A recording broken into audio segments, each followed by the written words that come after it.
हे 15 जून 2023 रोजी लागवड केलेलं नेपियर आहे आणि सध्या उंची जर पाहायला गेलं तर 17 फुटापर्यंत उंची आहे ह्याची। पांगशा जे काही आहेत ते फुटलेल्या नाही आहेत, त्याला असं टणक झालेलं आहे।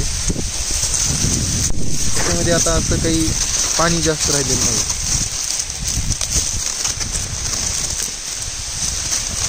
हे सगळे फायबर जे आहे ते तयार झालेले आहेत अशा पद्धतीने।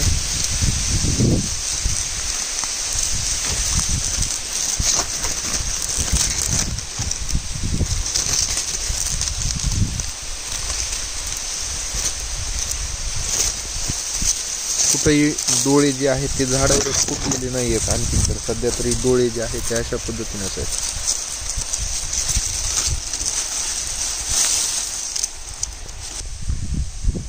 तर ह्याला जे आहे ते नोव्हेंबरमध्ये, म्हणजे नोव्हेंबर म्हणण्यापेक्षा टाईम पिरियडपेक्षा महत्त्वाचा विषय आहे की वातावरण बदल झाला, म्हणजे थंडी सुरू झाली की हिवाळ्यामध्ये जे आहे ते लवकर ह्याला जे आहे ते तुरे जे आहे ते यायला सुरुवात होतात। मग त्याची म्हणजे कंडिशन किती दिवसाचं ते असू द्या, महिन्याचा म्हणजे एक 2-3 महिन्या प्लस पुढं गेलं की त्या पद्धतीने जे आहे ते मग लगेच त्याला थंडीमध्ये किंवा हिवाळ्यामध्ये जे आहे ते तुरे फुटण्यास सुरुवात होतात।